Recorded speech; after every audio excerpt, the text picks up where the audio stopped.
This could blow the Lakers apart. Rich Paul, LeBron's agent, was publicly confronted by Luka Doncic and AustinReaves' camp. And it all started with a weird comment he made suggesting trading either of them or both. I were the Lakers, I would give serious consideration to moving Luka. I can get Luka and Austin are redundant. I'm fine either way. But that's only the tip of the iceberg. That comment sparked a full-blown confrontation.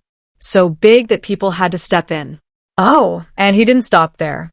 Rich Paul went on a whole media run, tearing into Luka and Reaves while spinning narratives to protect LeBron. I've got the inside story, the full context, and why this could seriously threaten LeBron's final chapters in the NBA. Let's get one thing clear right now. None of this is normal.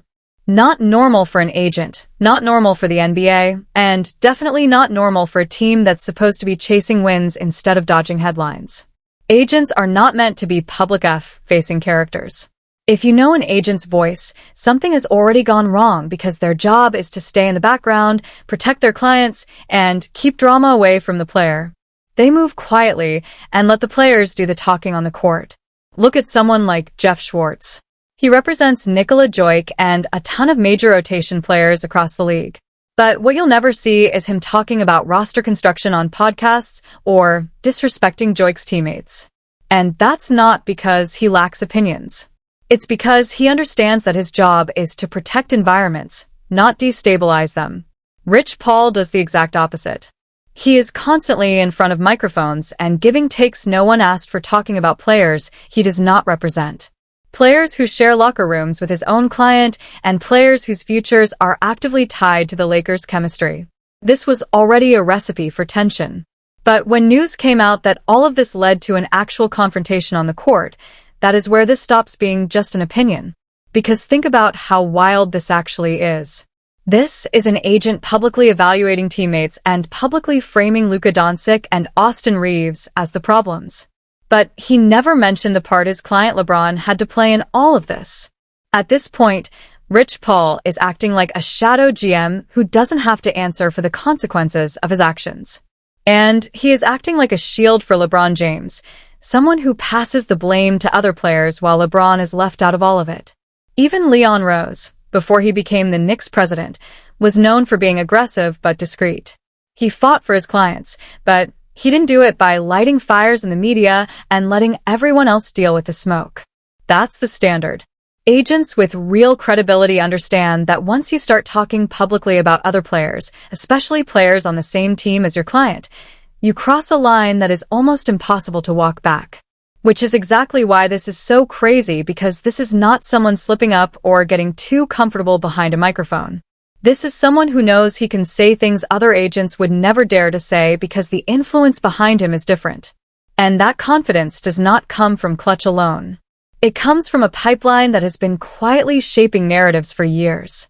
One where LeBron stays clean, Rich Paul takes the mic, and the media carries the message the rest of the way. And once you see that, the next question almost asks itself, why does he feel comfortable doing this? Why does he keep going back on podcasts, especially when the Lakers are spiraling and talking like he has authority over the team? That answer starts with LeBron James. Okay, so here's the thing about LeBron. This dude has spent 2 decades basically mastering the art of staying untouchable. When stuff goes wrong, it's never him. When stuff goes right, he gets all the credit. And honestly, that's not luck. That's a system. LeBron doesn't hop on podcasts to roast his teammates or tell the world how he wants the roster shaken up. I mean, he still has to keep his image of the stand-up guy. But Rich Paul, that's where the magic or chaos, depending on how you see it, happens. Paul can say anything anytime about anyone. And the wildest part is that everyone in the league can see it, and people are starting to talk. Take the Reaves situation, for instance. Skip This tweeted this about Rich Paul and LeBron. LeBron's agent Rich Paul says on his new podcast, the Lakers should trade Austin Reaves for Jaren Jackson Jr. LeBron says this is strictly Paul's opinion. No input from LeBron. Yeah, right. Like, we all don't know how this works. LeBron stays clean. Paul plants the idea. The media amplifies it, and suddenly the narrative is out there, without LeBron lifting a finger. And this isn't a one-off. If you look at the timing of Paul's media appearances, it's just weird. All it takes is for the Lakers to hit a rough patch, and suddenly Rich Paul is everywhere framing narratives. And it never lands on LeBron. Never. Which is ironic when you consider that the Lakers have been having a couple of losses recently since LeBron came back.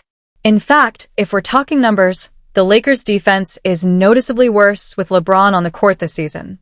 When LeBron is playing, the Lakers' defensive rating sits around 119. 3, and when he's off the court, it drops to about 116. 8, a full 2. 5 points better per 100 possessions. That may not sound huge, but in the NBA, that's the difference between a lottery-level defense and a pre-Aller team defense. And that's not all. The Lakers have even posted a better win percentage without LeBron than with him. The Lakers have gone 115 without him compared to 85 with him. And in all of this, you'd think the problem would be obvious. Now, why on earth would he go on another podcast and this time not blame just Reaves or Luka? He blamed the whole Lakers team and said they weren't strong contenders. Like, I personally don't think the Lakers are good enough to be contenders right now. Not right now. When you say contenders, what do you mean?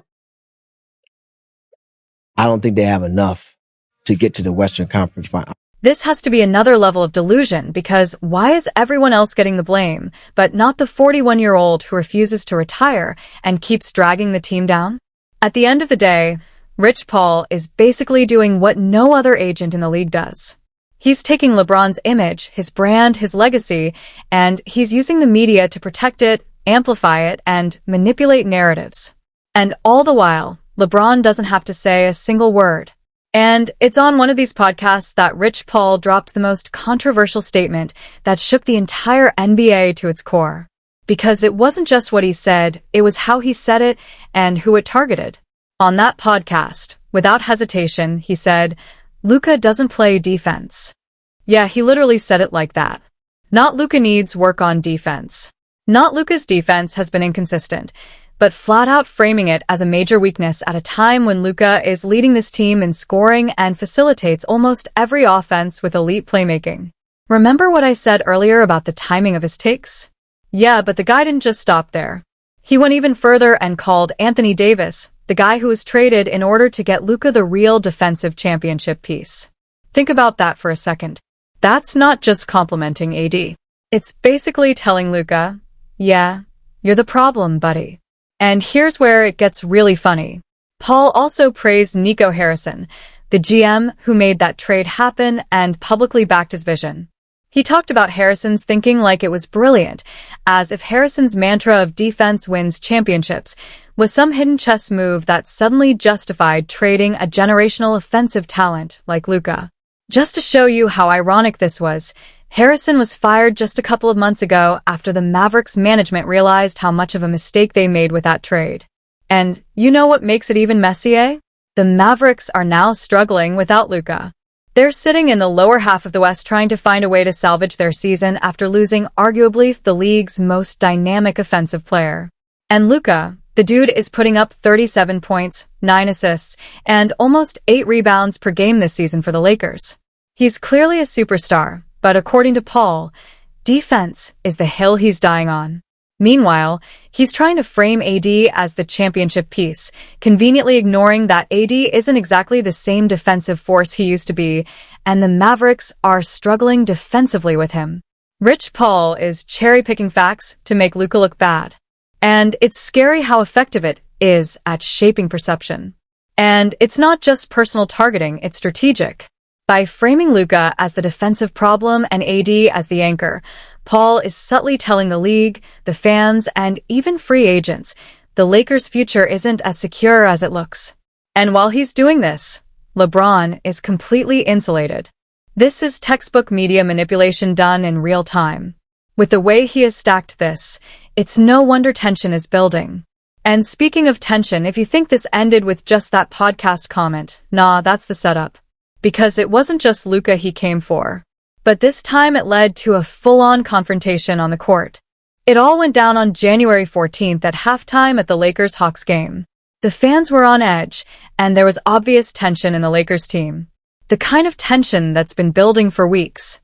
Why? Because after he had spewed that trash about Luka, this dude went on yet another podcast and straight up said if he ran the Lakers, he'd call Memphis and include AustinReaves in a trade for Jaren Jackson Jr. If I was the Lakers, I would probably be targeting the Memphis Grizzlies as a trade partner For? Jaren Jackson. Yeah. That'd be a great fit. I would. For whom? You could say, let me withhold that, but this comes with AustinReaves. This comes with a very unemotional attachment. Let that sink in. This is a player who is currently on the Lakers, who's been grinding his ass off next to LeBron, and he's literally being put on the chopping block by someone who doesn't even represent him. Now, if you're thinking, it's just talk. Nah. In the NBA, this is like slapping someone in front of the whole league. And it didn't stop there. On another episode, Paul went even further, implying that Austin should just accept being the sixth man, sitting there quietly while stars like LeBron get the spotlight. Really, AustinReaves, and who knows what happens by the playoffs, is Ginobili, right? In an ideal world, On a championship team, he's the killer sixth man, right? Yeah. On the Spurs, he'd be the sixth man, right? Right. Especially back in the The day. Spurs made that decision. And you know what Ginobili did? Went He along with embraced it. Right. Right. And how many championships they win? 5. Yeah. It's those type of decisions to be made. You don't even need to be an insider to know that's disrespectful. And yes, reporters and analysts called it out immediately. They said it was unfair, unprofessional, and basically the kind of thing that makes a team explode if it keeps happening. I think that's unfair to Austin. Yeah. I think this kid has shown that he can be, a go-to guy on a winning team. He's improved every single season. Now, you got to understand why this is such a big deal. AustinReaves isn't some hype guy with a flashy social media presence. He's a player who came into the league undrafted, which means no guarantees and no support. He had to earn everything the hard way, unlike Lee Flop. And guess what? He didn't just show up. He thrived when it mattered most. He delivered in the playoffs under insane pressure where every possession counted, and the spotlight was relentless. And then he signed a team-friendly contract, the kind that literally gives the Lakers flexibility to maneuver their roster, which, let's be real, is the kind of move you'd expect from a super team vet, not an undrafted guy. Compare that to LeBron, whose career started with unprecedented advantages. He was basically drafted into the NBA before leaving high school, with the system already bending toward him. So Reaves's frustration wasn't just ego, it was about respect and defending what he built. But even beyond stats and contracts, he's the type of player who earns respect in the locker room. He's known as the glue guy, someone teammates trust to keep the vibe right and hold everyone accountable. With his growth and the way he's continuing to improve and the trajectory that he's on right now, I have to disagree. I think he's earned the right to be a starter. I think he's a household name at this point in his career, and I think he'll only continue to get better. You can't just say sixth man to a guy like that without stirring serious resentment. And with him not being a clutch client, it makes it obvious why Rich Paul is comfortable with publicly targeting him. So with all of that going on, and now you throw in these targeted comments. By halftime of the Hawks game, Reggie Berry, AustinReaves' agent from AMR Agency, decided enough was enough and confronted Paul right on the sideline near half court. People in the arena said it got so huge behind the scenes that the staff had to physically step in to separate them. By the end of that halftime, one thing was clear. Rich Paul's public narratives were no longer just commentary. They were a direct threat to player morale and team cohesion. And this is exactly why Luka and Reaves teams were always going to react. If you replay the build-up in your head, this whole explosion was the result of pressure that was already at a breaking point. For Luka, even before Rich Paul made his weird defense comment, there was a cloud hanging over him about that very thing. Analysts, commentators, and even big voices like Zach Lowe have taken insane swings at Luka's defense, which is basically what every offensive superstar has to deal with, because every other player on the other team is gunning for you. And it's true that the narrative has followed him like a shadow. One analytics post from last playoffs showed that teams massively attacked Luka on defense, with Jaden McDaniels posting a 68% effective field goal percentage when Luka was defending him. Critics use that stuff to come at him, even though he is a beast at offense, and he still does a lot of the dirty work most stars avoid. But the worst part about this particular case was that it was coming from LeBron's inner circle, which means it was targeted. That's toxic. And honestly, Luka has even been getting positive defensive recognition showing he can improve and contribute there. But when that same angle is being weaponized by someone who's representing the so-called team leader, wow. Then let's flip over to AustinReaves. Reaves isn't a guy who walked into the league on a gold platter. He was undrafted in 2021, fought for a roster spot, earned every minute, and turned himself into a legitimate NBA starter. The guy literally came from nowhere and started making 20-plus points per game in the 2024-25 season, starting most games, leading Lakers scoring at times, and turning into one of the most efficient shooters in the league. He's the definition of hustle. Now, imagine hearing someone publicly suggest you should be a sixth man or throw your name into a trade package for someone else when you've literally earned that spot through blood, sweat, and clutch performances. And it's not like Reaves did nothing. He was averaging near all-star production last season. And fans, analysts, and even the Lakers head coach JJ Redick have said he deserves all-star consideration because of how much he's improved and contributed. But what's even wilder is that all of this didn't come out of nowhere. To really understand how Rich Paul and LeBron have been able to get away with this for over 20 years, you have to look at the system that created it. The rise of Rich Paul, the power of LeBron's inner circle, and the way they've quietly shaped the NBA for years. That's where it gets really wild. You think Rich Paul just magically became this power player in the NBA? Nah. Picture a kid in Cleveland selling jerseys out of his car, hustling for every dollar, and then suddenly crossing paths with LeBron James back in 2002. LeBron was 17, already a national phenomenon, and Paul saw the opportunity not just to represent him, but to embed himself in the center of influence. That handshake was the first domino in a chain that would slowly, quietly reshape the league. Fast forward a few years, and Paul leaves the agency he was working with, starts Clutch Sports, and suddenly he's not just an agent. He's a brand strategist, a media manipulator, and the guy everyone in the NBA low-key fears because he has LeBron-level leverage. By the mid-20s, Clutch Sports had become the most talked about, feared, and powerful agency in the NBA. Partly because it had LeBron in its corner. And with LeBron, suddenly rules didn't seem to matter. In fact, the league had to invent the Rich Paul rule to make sure that agents representing basketball players had at least a bachelor's degree. And guess what happened? Because Rich Paul didn't have a degree, which isn't surprising, really. He and LeBron used their influence and made sure that they forced the entire league to change that rule. Oh, and that's not all. There were rumors of how he would make decisions that would protect his biggest clients and throw his smaller clients under the bus. And he was doing all of this with a sort of confidence that made it obvious that deep down he and LeBron are running that league. In fact, Jeff Teague flat out exposed them on a podcast. Anytime you say anything about Bron, people call you and say, hey man, you might want to chill. I know you got some funny stories and shit. So I know ain't nothing getting by they whole camp. They run the league. That whole camp run the league. That's not an exaggeration. It's what NBA insiders talk about off camera. Even legends like Charles Barkley have called them out for acting like bullies, manipulating teams and narratives in ways nobody else could. You know how that group works. Mm-hmm. They try to trade their players to where they want to. Talk about the Rich Paul Clutch. Yes. They do it the way they want to. Anthony Davis. And it's not hard to see why. Over the last 20 years, LeBron's influence on roster construction, coach hiring and firing, even front office decisions has been insane. Ask Russell Westbrook or David Blatt or even Frank Vogel. Players and coaches are traded or left to rot depending on whatever LeBron and Rich Paul desired. And LeBron, he steps back, smiles, and acts like he knows nothing while he lets his people do the dirty work. You can see the pattern in everything.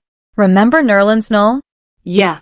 Allegedly, Paul told him to turn down a $70 million contract and then went radio silent immediately. He saw that Noel's value tanked. That's what I meant earlier when I talked about how his mid-tier players are often ignored and treated like pawns. Then there's Anthony Davis, whose trade demand got him fined $50,000. Everyone knew that Paul publicly pushed it and manipulated narratives, but the NBA didn't stop him because LeBron's agent somehow shouldn't face the same consequences as every other person in the league. And that's just insane to me. And don't forget Mark Timoney, the veteran agent who sued Paul for $4.9 million over unpaid fees. And these included even LeBron's deals. These are just a couple out of a long list of legal issues and scandals surrounding this guy.